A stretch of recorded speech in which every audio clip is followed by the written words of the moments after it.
بسم الله الرحمن الرحيم حامدا ومصليا أما بعد فأعوذ بالله من الشيطان الرجيم بسم الله الرحمن الرحيم أفحسبتم أنما خلقناكم عبثا وأنكم إلينا لا ترجعون صدق الله العظيم وقال النبي صلى الله عليه وسلم بلغوا عني ولو آية او کما قال علیہ الصلوۃ والسلام. حضرات گرامی، کہنا ہمارا کام ہے، دعوت و تبلیغ ہماری ذمہ داری ہے، پیغام حق سنانا ہمارا فریضہ ہے، بھلائی کی راہ دکھانا، برائی کے راستے سے بچانا اور بندگان خدا کو صحیح راہ پر گامزن رہنے کی تلقین کرنا ہم پر لازم و ضروری ہے. لیکن دلوں کو پھیرنا، ہدایت سے سرفراز کرنا اللہ رب العزت کی ششت پر موقوف ہے. وہ جس کو چاہے سرفراز دے اور جس کو چاہے گمراہ کر دے. ہمارا کام سمجھانا ہے، اس کا کام ہدایت دینا ہے. دوسری جگہ ارشاد ہے انک لا تہدی من احببت ولکن اللہ یہدی من یشاء وهو اعلم بالمہتدین. ان آیت کے نزول کے ساتھ اللہ کے حبیب و محبوب صلی اللہ علیہ وسلم کو یہ بھی حکم دیا گیا کہ آپ بہر صورت دعوت و تبلیغ کا فریضہ انجام دیتے رہیں، کیونکہ یہی آپ کی رسالت و نبوت کا فریضہ ہے، یہی آپ کا مشن ہے، اور آپ کے بعد آپ کی امت کو بھی یہی ذمہ ادا کرنی ہے اور اس تحریک کو قائم رکھنا. یا ایھا الرسول بلغ ما انزل الیک من ربک وان لم تفعل فما بلغت رسالته. حضرات سامعین، غور کیجئے کہ دعوت و تبلیغ میں کوتاہی پر اور دعوت حق میں سستی پر جب نبی امی رسول عالمی صلی اللہ علیہ وسلم سے مواخذہ ہو سکتا ہے، جواب طلب کیا جا سکتا ہے، حالانکہ ایک نبی برحق رسول مرسل کسی بھی صورت میں اور کسی بھی حالت میں اپنے رسالت ذمہ داریوں سے کوتاہی نہیں کر سکتا تھا، تو پھر ہم کس شمار خدا میں ہو سکتے ہیں؟ ہم سے کوتاہیاں، برائیاں سب ہو رہی ہے. خاص کر ہم نے دعوت و تبلیغ کا کام ترک کر دیا اور اس کی اہمیت کو محسوس نہیں کرتے.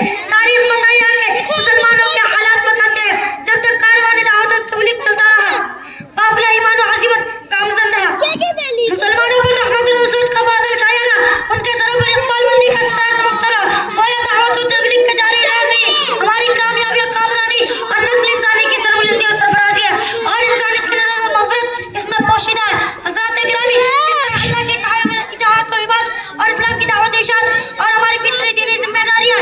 اسی طرح آپ غور کیجئے کہ دنیا کی جتنی بھی چیزیں ہیں، خواہ وہ حیوانات و جمادات اور بناتات، ہر ایک کی تخلیق کا ایک مقصد ہے، ہر ایک کی ذمہ داری ہے. سورج کی تخلیق کا مقصد دین کو روشن کرنا، چاند کی تخلیق کا مقصد رات کو منور کرنا، پانی کو پیدا کیا تاکہ جاندار زندہ رہے، جانوروں کو پیدا کیا تاکہ وہ انسان کے کام آئے. بلکہ یہ کائنات اور اس کائنات میں جتنی بھی چیزیں ہیں سب کسی نہ کسی مقصد کے تحت وجود میں آئی ہے. بے مقصد کوئی چیز نہیں، اور بنیادی طور پہ یہ تمام چیزیں انسان کو نفع پہنچانے کے لیے پیدا کی گئی ہے.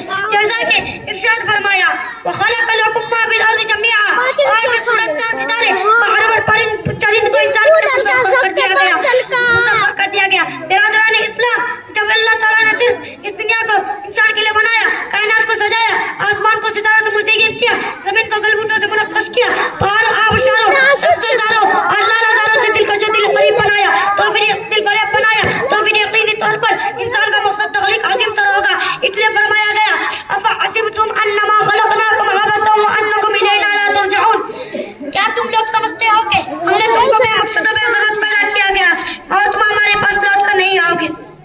حضرات گرامی، جیسا کہ میں نے کہا کہ انسان کو سب سے پہلے اپنی ذات میں غور کرنا چاہیے، اپنی ذمہ داریوں کو محسوس کرنا چاہیے، اور یہی وہ چیز ہے جو ہم کو سیدھے راستے پر رکھنے والی ہے. اور اگر ہم غور کر لیں کہ ہماری تخلیق لا یعنی نہیں، تو پھر ہم اپنی ذمہ داریوں کو ادا کرنے میں کسی قسم کے کوتاہی کا مرتکب نہیں ہوں گے. اللہ تعالیٰ نے انسان کو اپنی دنیا پر اپنے فرمان پر عمل کرنے، اپنے دین پر چلنے اور اپنے آخری رسول کی پیروی کرنے کے لیے پیدا کیا گیا. یہی انسان کا مقصد تخلیق عظیم ہے اور یہی موجود کے بعد ہے. جیسا کہ ارشاد خدا ہوتی ہے وما خلقت الجن والانس الا لیعبدون، اور پھر عبادت کا طریقہ اور رسول نے بتایا، اطاعت کا ڈھنگ بھی بتایا کہ ہمارے رسول کی پیروی کرو اور جو کچھ تم کو دے ان کو اختیار کرو، جن باتوں سے منع کرے ان سے باز رہو. ومن یطیع الرسول فقد اطاع اللہ، اور جس نے رسول کی اطاعت کی اس نے اللہ کی اطاعت کی. اطیعوا اللہ واطیعوا الرسول، اللہ کی اطاعت کرو اور اس کے رسول کی اطاعت کرو. برادران ملت، اطاعت کا مفہوم یہ ہے کہ اپنے مطاع مقتدا کی حوالہ کر دیا جائے، اپنی مرضیات کو اس کی مرضیات پر، اپنی خواہشات پر، اپنی اختیارات کو اس